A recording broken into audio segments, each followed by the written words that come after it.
اب میں خاندان رسالت کے افراد کی شہادت کا بیان آپ حضرات کے سامنے پیش کرتا ہوں۔ امام علی مقام کے رفقا عزیز و اقارب باقی رہ گئے تھے، اب وہ میدان میں آئے۔ شاعر کہتا ہے آئے ہیں اب میدان میں علی مرتضیٰ کے پھول، زہرا بطول اور چمن مصطفیٰ کے پھول، ان کی وفا صبر و رضا حق پر ثبات سے، ان کی وفا صبر و رضا حق پر ثبات سے، ہر دم ہے تازہ گلشن دی میں وفا کے پھول، ہر دم ہے تازہ گلشن دی میں وفا کے پھول، پورے جنا سے آئیں ملک آئے عرش سے، لے کر خدا کی طرف سے صلی علی کے پھول، اولئک علیہم صلوات من ربہم ورحمہ، لے کر خدا کی طرف سے صلی علی کے پھول، ہوشیار اہل بیت کی لاشوں سے ہے زمین،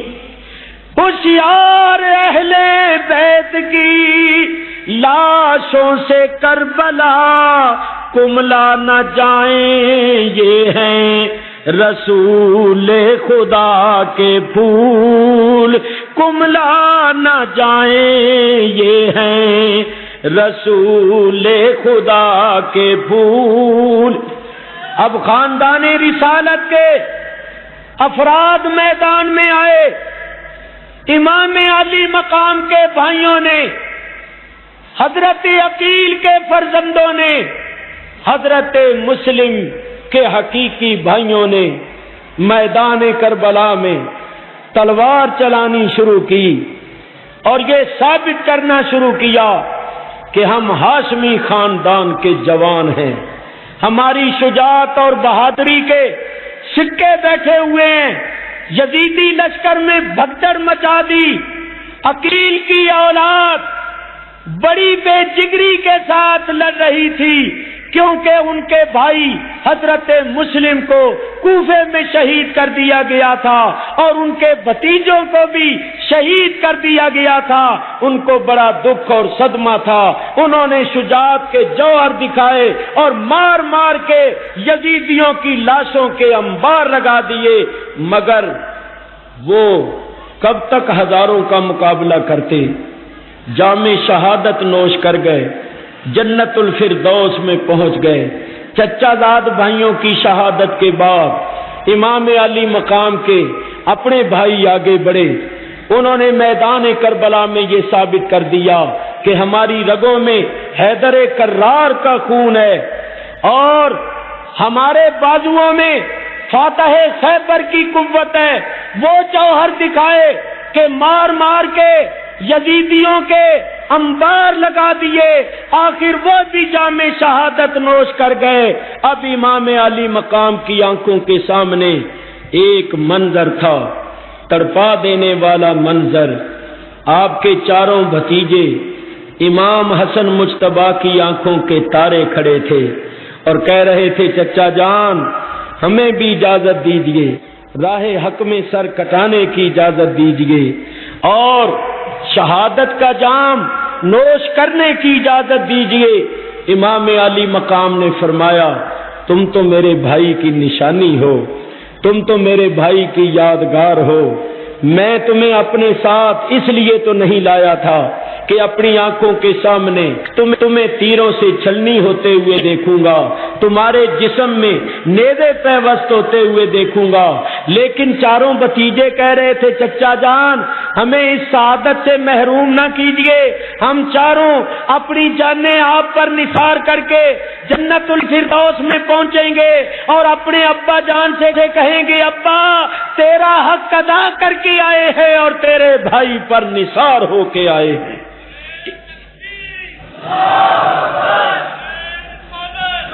ان چاروں میں ایک وہ بھی تھا جس کا نام تھا قاسم، 19 برس کی عمر ہے، شباب کا عالم ہے، یہ چمن زہرا کا وہ پھول تھا جو کھلا ہوا تھا، لہلہاتا ہوا پھول تھا، یہ بھی اجازت مانگ رہا تھا۔ امام علی مقام نے ایک نظر دیکھا تو فرمایا قاسم میں تمہیں کس طرح اجازت دے دوں، تم سے تو میری بیٹی کا مستقبل وابستہ ہے۔ حضرت امام قاسم کہہ رہے تھے چچا جان مجھے اس سعادت سے محروم نہ رکھیے، میں بھی راہ حق میں جان قربان کرنا چاہتا ہوں اور فردوس بری میں پہنچنا چاہتا ہوں۔ اللہ اللہ، امام علی مقام جو راہ حق میں سب کچھ قربان کرنے کا عزم کر چکے تھے، انہوں نے نہ تو اپنے جوان بھتیجے کی جوانی کو دیکھا، نہ شباب کو دیکھا اور نہ اپنی بیٹی کے مستقبل کو دیکھا۔ ارے دیکھا تو صرف یہ دیکھا کہ جس پرچم کو نانے نے بلند کیا ہے وہ نیچا نہ ہونے پائے، جس گلشن اسلام کی آبیاری میرے نانے نے اپنے خون سے کی ہے، مجھے قاسم جیسے جوانوں کا بھی خون دینا پڑے تو میں دے دوں اور اس کو تازگی بخش دوں اور اس کو خدا کا شکار ہونے سے بچا لوں۔ آپ نے اپنے اس پیارے بھتیجے قاسم کو بھی رخصت کر دیا۔ حضرت امام قاسم یزیدی لشکر کے سامنے جاتے ہیں اور فرماتے ہیں بدبختو، اپنے نبی کا گھر اجاڑنے والوں، چمن زہرا کے پھولوں کو کاٹ کاٹ کے خاک و خون میں تڑپانے والوں، یہ کوئی بہادری نہیں ہے، یہ کوئی شجاعت نہیں ہے کہ ہمارا ایک آتا ہے اور تمہارے 20 100 اس پر ٹوٹ پڑتے ہیں۔ بہادری یہ ہے کہ ایک کا مقابلہ ایک کے ساتھ ہو۔ کیا تمہارے اتنے بڑے لشکر میں کوئی ایسا ہے جو تنہا میرا مقابلہ کر سکے؟ میں اس کو بتاؤں کہ میں کون ہوں؟ میں حیدر کرار کا پوتا ہوں، میں فاتح خیبر کا پوتا ہوں، میں حسن مجتبیٰ کا لخت جگر ہوں۔ آؤ اگر ہاشمی خاندان کی شجاعت کو دیکھنا ہو، علی مرتضیٰ کی قوت ربانی کو دیکھنا ہو تو میرے مقابلے پر کسی ایسے کو بھیجو جو تم میں بہت بڑا پہلوان ہو، جس کو اپنی قوت و طاقت پر اور اپنے فن پر ناز ہو۔ یزیدی لشکر میں ایک بہت بڑا پہلوان تھا جس کا نام تھا ارزق۔ کتابوں میں لکھا ہوا ہے کہ یہ اکیلا 1000 کا مقابلہ کرتا تھا، 1000 پر بھاری ہوتا تھا۔ عمر بن سعد نے ارزق سے کہا کہ جاؤ اس نوجوان کا مقابلہ کرو، اس نوجوان کو قتل کرو۔ ارزق نے کہا واہ صاحب واہ، آپ نے میری خوب قدر کی، میں اتنا بڑا پہلوان ہوں، رستم ہوں، بہادر ہوں کہ 1000 افراد کا مقابلہ کرتا، میرے سامنے بڑے بڑے رستم اور پہلوان نہیں ٹھہرتے اور آپ مجھے ایک لڑکے کے مقابلے پر بھیج رہے ہیں۔ یہ میری توہین ہے کہ میں اس لڑکے کے مقابلے پر جاؤں، میں حسین کا مقابلہ کروں گا، اس لڑکے کے مقابلے پر جانا یہ میری توہین ہے۔ اس لشکر میں میرے 4 بیٹے ہیں، ان 4 بیٹوں میں سے ایک بیٹا اس لڑکے کو ختم اور قتل کرنے کے واسطے کافی ہے۔ ارزق نے اپنے بیٹے کو اشارہ کیا، جاؤ بیٹا اس نوجوان سے لڑو اور اس کو قتل کرو۔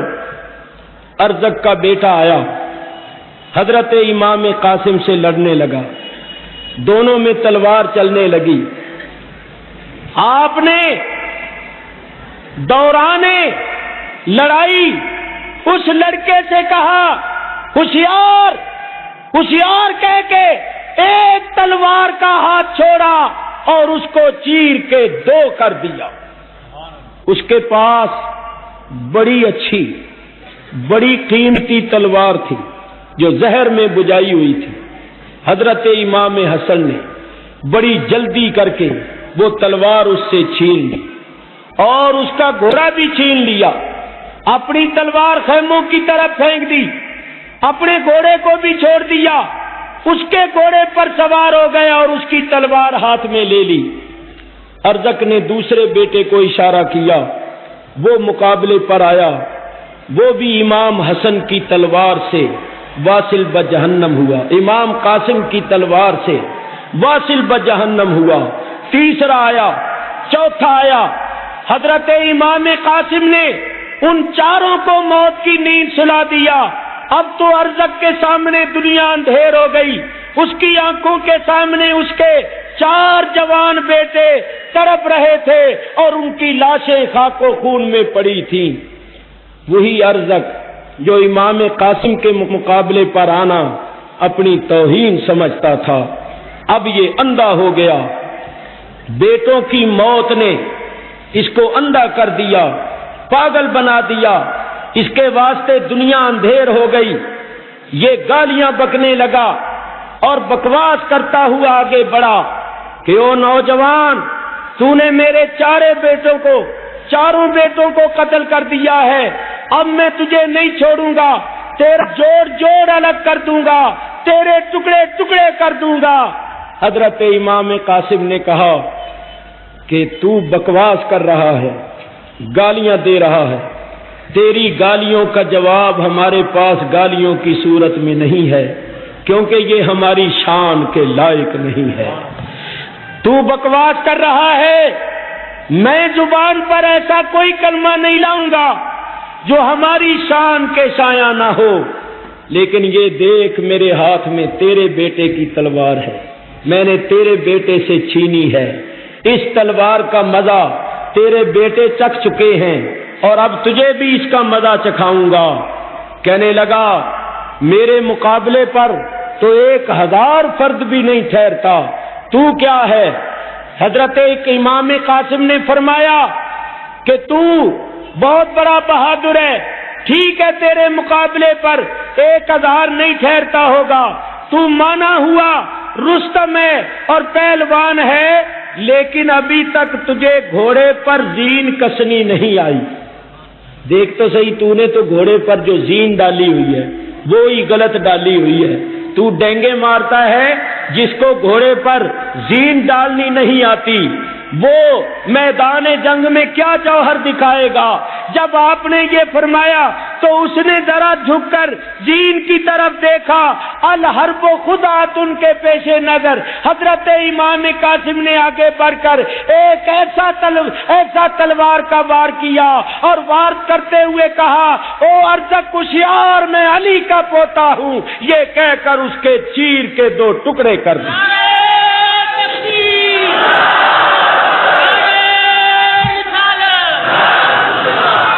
یزیدی لشکر میں بھگدڑ مچ گئی، کوہرام مچ گیا کہ اس نوجوان نے ارزق جیسے پہلوان کو ختم کر دیا۔ اب کس کی جرأت تھی کہ وہ تنہا مقابلے پر آئے؟ بس وہی ظالمانہ روش، وہی درندگی سینکڑوں کی تعداد میں ٹوٹ پڑے اور چمن زہرا کے جنتی پھول کو گھیرے میں لے لیا، تیروں کا می برسا دیا۔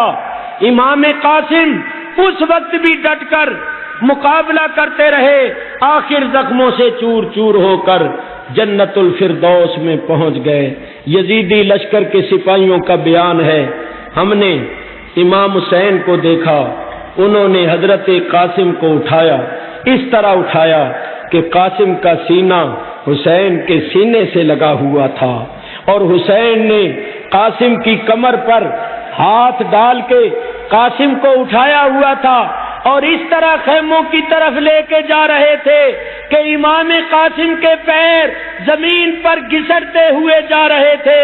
خیموں کے پاس جا کر رکھ دیا اور بیویوں نے سکینہ کے سر پر ہاتھ رکھا اور کہا بیٹی صبر سے کام لو، تمہارا دولہا جنت الفردوس میں پہنچ گیا ہے۔ حضرت امام قاسم کی شہادت کے بعد، چاروں بھتیجوں کی شہادت کے بعد، امام علی مقام کی آنکھوں کے سامنے ایک اور دل ہلا دینے والا منظر تھا، تڑپا دینے والا منظر تھا۔ آپ کے دونوں بھانجے حضرت محمد و عون، حضرت سیدہ زینب کے جگر پارے کھڑے تھے۔ ماما حضور ہمیں بھی اجازت دیجیے۔ آپ آنکھوں میں آنسو بھر لائے، فرمایا میرے فرزندوں، میری آنکھوں کے تاروں، میں تمہیں اپنے ساتھ اس لیے تو نہیں لایا تھا کہ تمہیں تیروں سے چھلنی ہونے کی اجازت دوں گا، اپنی آنکھوں کے سامنے تمہارے پھول جیسے جسموں میں نیزے پیوست ہوتے ہوئے دیکھوں گا۔ تم خیموں میں چلے جاؤ، اپنی اماں کے پاس چلے جاؤ۔ اور ادھر سے خیموں میں سے آواز آئی، سیدہ زینب یہ کہہ رہی تھی بھیا کیا اپنی بہن کا ہدیہ قبول نہیں کرو گے؟ بھیا یہ میرے دو ہی فرزند ہیں، دونوں تجھ پر نثار ہیں، زیادہ ہوتے تو زیادہ قربان کر دیتی۔ بھیا اگر تم نے میرا ہدیہ ٹھکرا دیا تو میں کل قیامت کے دن اپنی ماں فاطمہ زہرا کو کیا جواب دوں گی؟ جب میری ماں پوچھے گی بیٹی جب حسین کی بارگاہ میں سروں کے جانوں کے ہدیے پیش کیے جا رہے تھے تو نے کیا پیش کیا؟ تو میرے یہ دو ہی فرزند ہیں، دونوں تجھ پر نثار ہیں، حسین میرا ہدیہ بھی قبول کر لو۔ امام علی مقام پھوٹ پھوٹ کر رو پڑے اور ان نونہالوں کو سینے سے لگایا، ان کی پیشانیوں کو چوما، ان کو بھی رخصت کر دیا، فرمایا لو بہن تمہارا ہدیہ بھی قبول ہو گیا، میں نے تمہارے فرزندوں کو بھی اجازت دے دی ہے۔ حضرت محمد و عون جا رہے ہیں۔ کون جا رہا ہے؟ کوئی ماں کے دل کی دھڑکنوں سے پوچھے، ماں یہ بھی برداشت نہیں کر سکتی کہ اس کی آنکھوں کے سامنے اس کے بیٹے کے پیروں کے تلووں میں کانٹا بھی چبھے۔ یہ کیسے صبر والی ماں تھی، دیکھ رہی تھی کہ میری آنکھوں کے تارے ہمیشہ ہمیشہ کے لیے یزیدی بادلوں میں روپوش ہونے کے واسطے جا رہے ہیں، پھر پتہ نہیں ان کا چہرہ دیکھنا بھی نصیب ہو یا نہ ہو، لیکن اس صبر والی ماں نے سینے پر ہاتھ رکھا اور کہا مولا جو تیری رضا وہ ہماری رضا۔ حضرت محمد و عون یزیدی لشکر کے سامنے گئے اور یزیدی لشکر کے سامنے جا کر کیا کہا؟ فرمایا دادا ہے شہنشاہ دو عالم کا مددگار، سردار جہاں فخر عرب جعفر طیار، وہ شقہ تراز علم احمد مختار، آلودہ رہی خون میں جس شیر کی تلوار، ہاتھوں کے عوض حق سے سرے دست لیے ہیں، اللہ نے پر ان کو زمرد کے دیے ہیں۔ نانا اسد اللہ مددگار دو عالم، دیندار نمودار جہاندار دو عالم، سلطان ولایت و اسرار دو عالم، دستار فلک جباؤ دستار دو عالم۔ تم یہ نہ سمجھنا کہ ید اللہ نہیں ہے، ہم شیر تو ہیں گر اسد اللہ نہیں ہیں۔